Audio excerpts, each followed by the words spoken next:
Hey guys, good evening everybody. Welcome to another edition of the AccessTrader.com nightly wrap-up show. Hope everybody is having a great weekend. It's an amazing thing. This whole daylight savings time is just so great just for the mental, especially for all who live in the Northeast, man. And when it gets to like the winter time and it gets dark at 4 o'clock, man, it's just terrible, just a horrible. You feel like a rat trapped at home. Once you start hitting into spring and it's starting to get dark around 7:30, 8 o'clock. Just a beautiful, beautiful thing. And hopefully everybody is just enjoying life in general. Hope everybody is blessed, and hopefully everybody's healthy and happy. So let's talk about the markets. Pretty flat week for the indexes. Dow and S&P, again, you could call it for the scoreboard's sake. Yeah, up 0.1%. The other one's up 0.2%.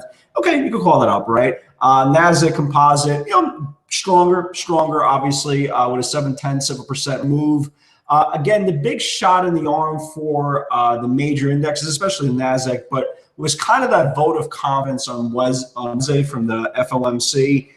Raising rates, everybody knows, raising rates by another 25 basis points, obviously shot in the arm for the economy that things are getting better. Obviously, more rate hikes are on the horizon. We'll see. The market liked that news. The market really did like that news, and we did rally. Again, when you look at the internals of the externals, they don't look that great, right? You don't look that great. Again, you see the bear case, and the bear case was several months ago. Let's talk like something like Goldman Sachs, for example. So several months ago, for example, you had a scenario that Goldman Sachs and obviously all the rest of the banks were going to benefit from the rate hike. And we started going up. And this is probably one of the most damaging shorts on Wall Street towards the end of 2016, the whole start of the 2017, because they couldn't believe that a knee-jerk reaction of an individual event, right? Because again, nobody could foresee the future. For an individual event can have these banks at astronomical levels. And this turned out to be one of the worst shorts for hedge funds for the whole time, for the whole time. So when we finally started seeing another rate hike, right, and people cheered, again, why cheering? You're only going to be paying for credit cards more and home payments more and car payments more and student loans more, and your damn library card's gonna get more expensive. You know that? Right. Anyway, so when we started seeing the financials saying, well, wait a minute, maybe people will be borrowing less, maybe we'll be charging less. And they started to pull in. So the whole bear theory was, even going a couple months back, once the financials go, there goes the market. Well, the financials starting to go, right? Look at it. Guys, the financials are starting to go. You look at a stock, for example, like Goldman Sachs. Goldman was, let's just use this a week ago, right? Even 10 days ago, okay? Well, 2 weeks ago, trading-wise. On March the 8th, it was $255. The stock closed at $243, right? Not a big deal considering it's rallied from, well, $157 a share. So we're still up almost 100, almost about 80 points. But the whole point is the perception, right? It's all about perception. It's not about news. It's all about perception, how the market handles it. So if we rallied with the market, right? The financials rally with the market and let the market higher. Shouldn't the market go lower when the financials go lower, right? Shouldn't the market start going lower? Well, other indexes start to get hit, right? Like look at the IBB, right? IBB is starting to break down. Again, before you go crazy, right, and say, well, how can you say the IBB is breaking down? The IBB had a great run. Yeah, every stock and every index has a good run. Eventually, they all break down. Again, that's the whole point of supply and demand. That's the whole point of the theory of whatever goes up must go down, called gravity. So you see biotechs coming in, you see financials coming in, you see several key, for example, several key several key. I'm tongue-tied a little bit this evening. Several key beta names can't get out of their own way. And then you see a lot of beta names starting to get stronger. But again, the worst part for the bear case is that the financials have started coming in, but yet the indexes are not following. We'll see. Again, we'll see. I always stand behind the theory that the market is not very creative. The market kind of repeats itself over and over and over again. If you trade long enough, you will see that. And that's why we always say screen time is king. Screen time is the difference between somebody looking to trade 100 miles an hour, somebody looking to take a step back and really recognizing that something is wrong. We'll get to that in a second. But it's all about individual specialization, and I really believe that the new market, okay, and I mean the new market now.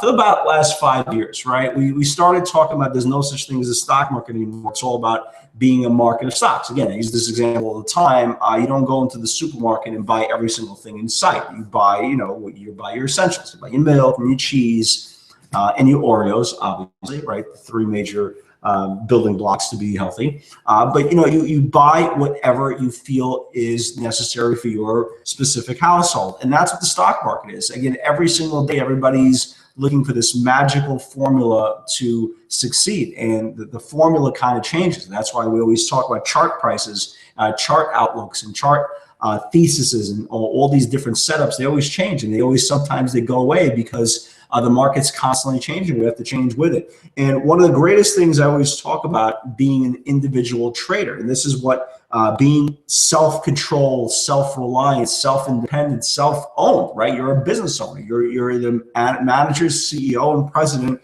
of your own trading account. And this is where we talk about screen time, right? This is where we talk about having the ability to understand where your strengths lie, where your strengths are should be hindered. And the most important part of what we do every single day is treat every single day as its own individual animal. So for example, very solid week, right? Very, very solid week. Again, I firmly believe we have been and continue to be in the realm of specialized trading. And what I mean by specialized trading is, I think one of the worst things a trader could do, a new trader could do, and again, it's not your fault. You've been brainwashed to think this is the right thing to do, is the first thing you wake up in the morning, you go on your pre-market high list. And you're looking for the stocks that are the sexy, looking for the stocks that are the most, bid up, the most that are, talked about on StockTwits, on Twitter, and your Palms, and your ABUS, and your CGIXs, and all these wonderful vehicles that everybody believes you're gonna get rich on. And these are the wonderful vehicles, the most depleted accounts are trading, the most unsophisticated traders trading, the most uneducated traders are getting trading, and only to believe this is the way to trade and make money. And this is the most far-fetched scenario you could possibly think of. And I believe this is where all this pre-market crap is your biggest detriment. You don't even know it, but you don't even know yet. And I really believe if you really be honest with yourself, okay, and you're really honest with yourself, and you're trading for a year and you trade these stocks, and again, I'm not saying anything's wrong with them. I'm just saying if you exclusively trade these stocks up 200% and try to make a dime off them, and you're not getting anywhere, you really should put yourself in a situation as act like an adult, look yourself in the mirror and say, is this really the best route, right? Is this really the best route? And the one thing I've always maintained, I don't care what you trade. You're all adults, right? You're all adults. I don't care what you trade. But this market is really getting specialized, really, really specialized. And the one thing that we say all the time is every stock moves, right? Every stock trades, but not every stock is tradable. The one advantage that I believe I have, and you guys see this in the live webinar pretty much every day, we're very specialized, okay? We're broken down into several parts, okay? We're broken down, number one, in the swing trading aspect. That's where the email goes out every single night, and every single one of these ideas that I put in the channel, especially stocks that are not beta related, they're all swing trading vehicles. For those who can't be in the live webinar, or for those who just, don't trade the Teslas, the Amazons, and the Googles. And what I find most important is when you're a trader, you have to need to know the tendencies of these stocks. So I know, for example, I can have several trades, sometimes in the same security, both on the long and the short side in the same day, okay, and still have a very, very good advantage, okay, very, very good advantage, because again, I can identify the pivot pretty quickly. The problem is when you're trading all these stocks, okay, all these Palms and Vives, and I haven't heard of any of these stocks, NSATs, and all these wonderful captains of industry, okay, there's two things that are happening. Number one, and let's be honest with ourselves, okay, number one, 90% of these stocks are pumped, right? Let's be honest with ourselves. Okay, we're all adults here.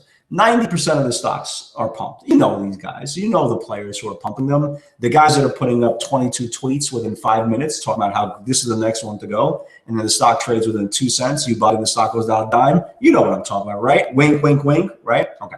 So there's those type of stocks, okay? They're very erratic. They're very unsophisticated. They're very manipulated.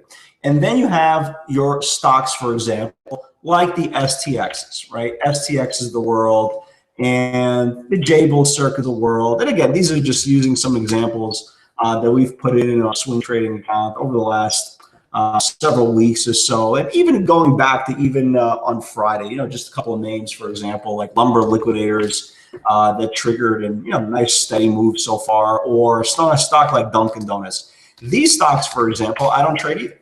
Okay. Now you can turn to me and say, well, why don't you trade these stocks? These stocks are not your these crazy little thin stocks. Why don't you trade these stocks? And what I found out years ago, and I think a lot of people are starting to figure this out.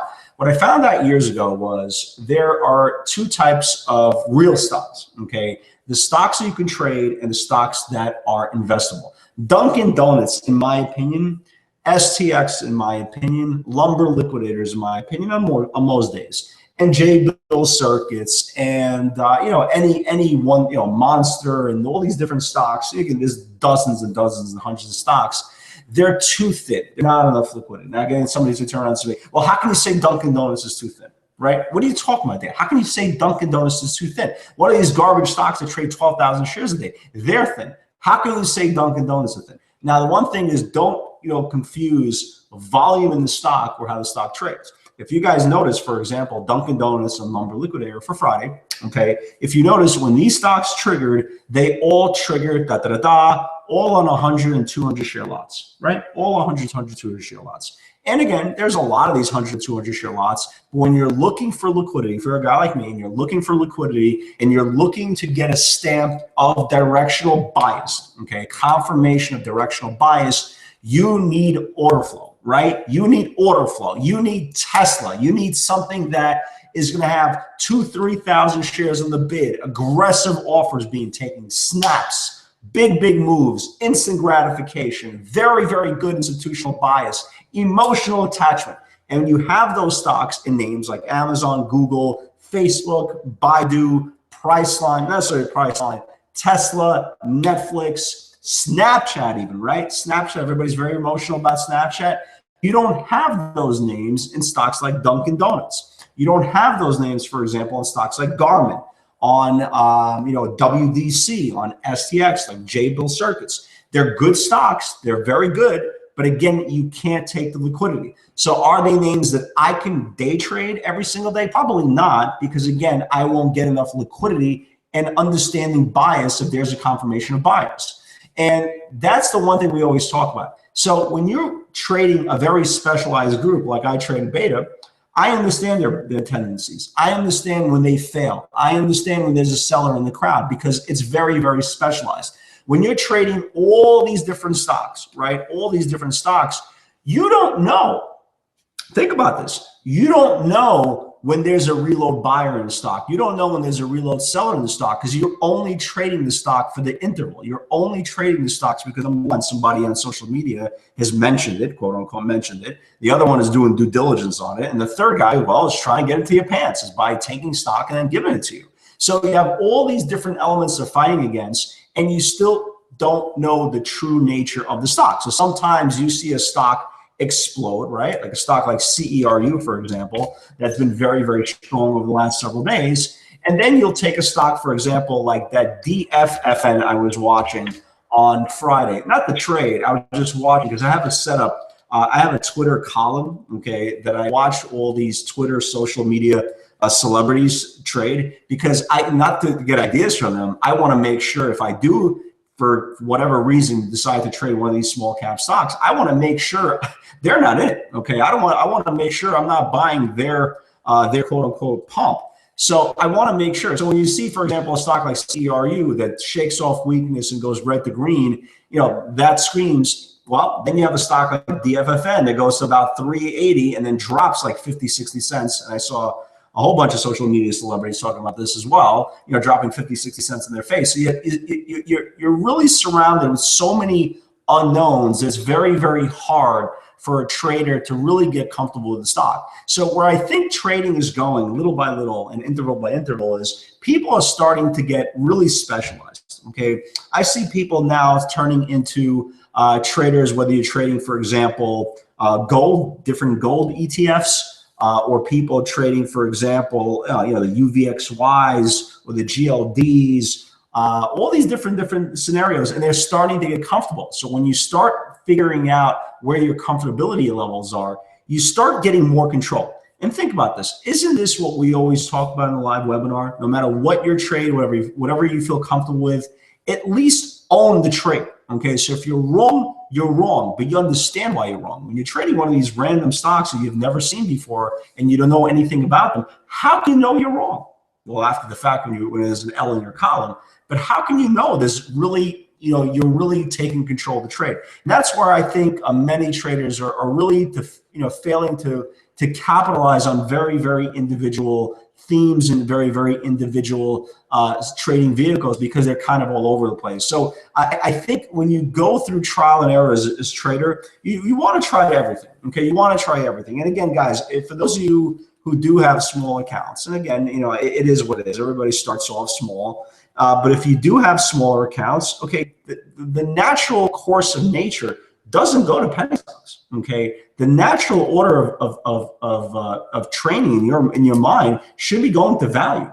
Whether that value is options, whether that value is Amazon, whether that value is Netflix or Tesla, whatever the case may be, find your value. Maybe trade home builders, maybe trade drillers, maybe trade energy names, maybe trade, God knows, gold stocks. But find your niche, man. Find your niche and go through everything. How can you know you like something or feel very, very comfortable if you don't if you don't run around and try to, try every flavor that the ice cream parlor has, right? So it's very, very important, guys, to get comfortable. Okay, very, very important to get comfortable, and make sure that whatever you decide to trade, however you decide to proceed, make sure that it feels right. Okay, because again, I always say this: there's no way in hell you'll ever emulate another trader's results. Impossible. Okay, again, we all trade with different account sizes. Everybody has different levels of experience. Pain thresholds are different, lifestyles are different. So how can you possibly even think for a second you can emulate another trader's results? It's all nonsense. So going into this week, again, very, very solid week. Very, very solid week of action. We saw tremendous ranges being expanded all over the place, especially in Tesla. And again, I'm saying this right now. Everybody knows this. Everybody sees what we do with Tesla in the live webinar every single week. But boy, oh boy, if there's a better trading vehicle than Tesla, man, you show me. We had this breakdown here that went for like 5-6 points over 2 days, and then we had this massive run up in the last couple of days in 2 different trades. Really, really big trades in Tesla. So find your niche, guys. Find your niche and go with it. So going into this week, look, if you look at the S&P 500, there's a kind of a new trend line that's formed, and you can clearly see it here. This is, don't go crazy about this volume spike. This is quadruple witching that happened on Friday. That's where the big volume is. But you're starting to see again, and again, I'm not a bear. Believe me, I'm not a bear. I'm just a realist. And I just don't want anybody to sit there and get their rug pulled out right underneath their legs. It's very, very easy to give it up. I think now, realistically, for the bull case, you really need to get above this 23.90 on a closing basis. And I think still on the bear case, if there's any bears left, and yes, obviously there are, I really think your bias now is at 23.54 level. And if we do finally close over that 23.54 level, obviously you do have a measured move to 23.22, which is the 50-day moving average. So good solid week, very, very good solid week. Friday was a little bit slow. Actually, it was a lot slow.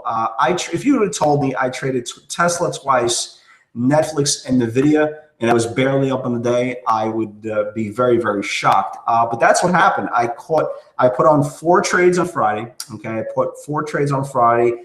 3 of them were break even. Okay, 3 of them were break even, and one Tesla trade, I made 54 cents and a half size. That's it. That was my day. I just couldn't get I couldn't get a good sense of natural order flow for the whole day. It was just a very, very tricky day. There's a lot of days that are hard, but they're not hard because you lose money. They're just hard because you can't get a feel of the flow. Okay, you can't get a feel of the order flow. And those days right away, as soon as I could tell, once I put on a Tesla trade and I broke even, and I put on a Netflix trade, I broke even. I could tell right away that the day is not flowing. So I started scaling down in size right away. My third trade was Tesla. That's when I had that run up of, ran up about 70, 80 cents. And I sold half, and then the other half I got broke even on.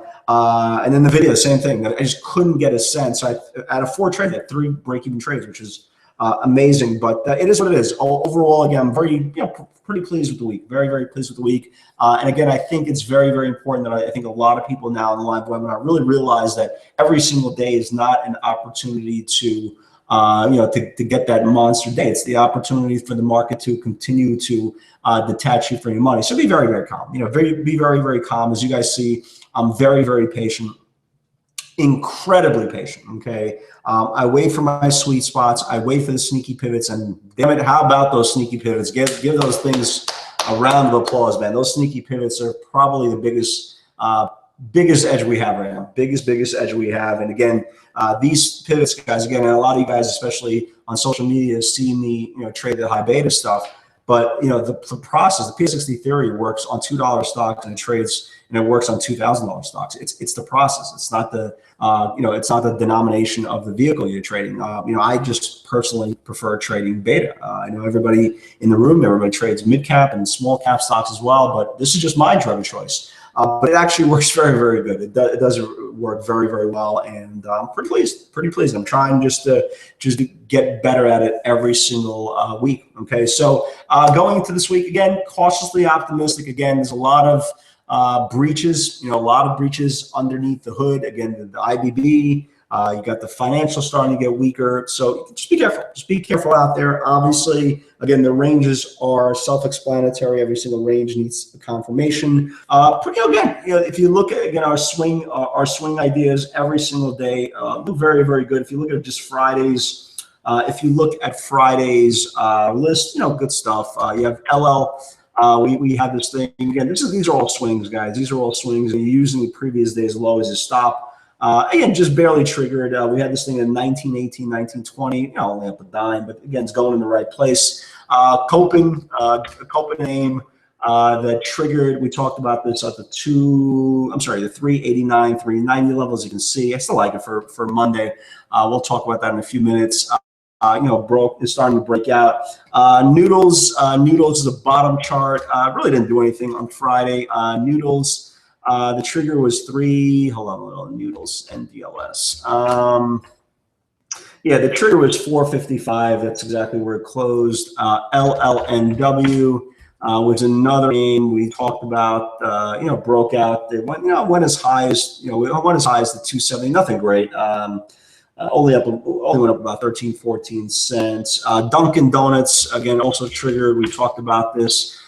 Pre-market, we talked about this during the day, that 56.20 level went as high as the 56.77. Looks good. Looks good. Again, if you're swinging this thing, guys, again, always remember, use previous day's low. So let me give you guys some ideas for tomorrow. I'm not going to give you everything. Obviously, everybody who are part of our part-time trader program, and obviously in the live webinar, the full list is going out to you guys, plus the flow report, plus one of the biggest educational tools that we have, especially for our part-time trader program, is the live webinar recording. You can see all 7 hours of the trading action, including morning strategy. And I think that's very, very important to kind of see how I view the day. Again, I speak 7 hours a day. Everything is live. There's no editing. There's no, I show my executions. It's all good, baby. It's all good. It's all real life, man. And when the market sucks, market sucks. When the market is good, you got to get aggressive, and you got to put your foot on the gas. You got to go, baby.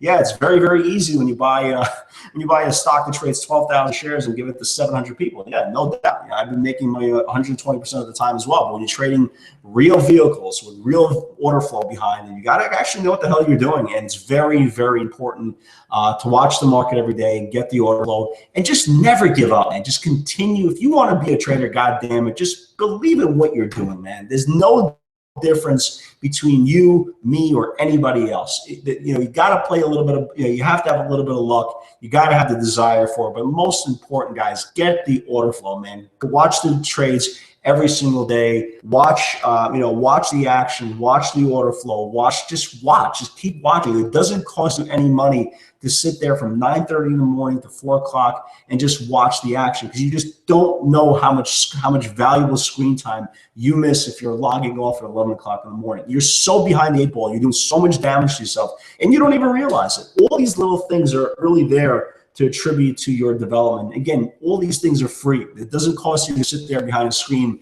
to really absorb what's going on. So let me give you guys a couple of ideas for Monday's session. I'm not going to give you everything, but let me give you guys some ideas for Monday's session. Some names I do like. I like Amazon, man. We've been talking about Amazon for several days. I really like Amazon. I really do. I think there's a very sneaky area. Let me show you on the 60-minute chart. I don't want to be cryptic here. Guys, this supply zone right here, 454. Right? Look at that here. 854, 854, 853.83. 853.77. Man, if this thing is 854, I think this thing could get special. Okay, I think this thing gets special. Let's keep an eye on Amazon. Okay, let's definitely keep an eye on Amazon off that 854 level. Let me see what else I like. Here. It'd be nice if I didn't turn off my. List. Hold on, give me 1 second. Bear with me, guys. Give me 1 second. Hold on, give me 1 second. Let me just do this with my phone. Okay, let's see here. Give me 1 second. I'm sorry. It's great when you're recording something live and then your computer kind of freezes up on you. Always a wonderful thing. Okay, so here we go, guys. So I like Amazon. Okay, I like Amazon. I continue to like this Copen. Okay, I continue to like this Copen, guys. Keep an eye on this thing. If anybody bought this thing on Friday, okay, off this 290 break, off this 389, 390 break, looks good. For all you guys who are not long the stock, keep an eye on this thing around that 397 $4 break. Looks good. Looks really, really good. So keep an eye on Copen if you are trading the smaller cap names there as well. I like NVIDIA. I like what NVIDIA did the last couple of days. Look at NVIDIA's chart. Closed right at the 50-day moving average. I would love to see in a perfect world a red to green open on this thing. Okay, red to green open on NVIDIA. Should get this thing going again as long as the market doesn't crash. Look at this range here. It should have room to its next Bollinger Band. So keep an eye on NVIDIA. Let me give you one more, guys, and then everything else will be for our good folks. Let me give you one more. I kind of like the CPSI. As well. Good tight range. Okay. I've never really heard of the stock, but good tight range there as well. Nice, really long base here. If it takes out this 2760 level, could go very, very aggressive. Everything else is on the report, the flow report, all the goodies that are packed into the nightly email. So guys, have a great night, everybody. For those tomorrow who are joining us in the live webinar, link goes out at 8 a.m. Eastern time, followed by morning strategy. And for all you guys who are signed up for our part-time trading program who can't be in the live room, video goes out Monday through Thursday and on Friday. So guys, and on the weekends. So guys, have a great night, everybody. Wish everybody the best. God bless and stay strong, man. Stay strong. Keep hustling. Good night, guys. God bless.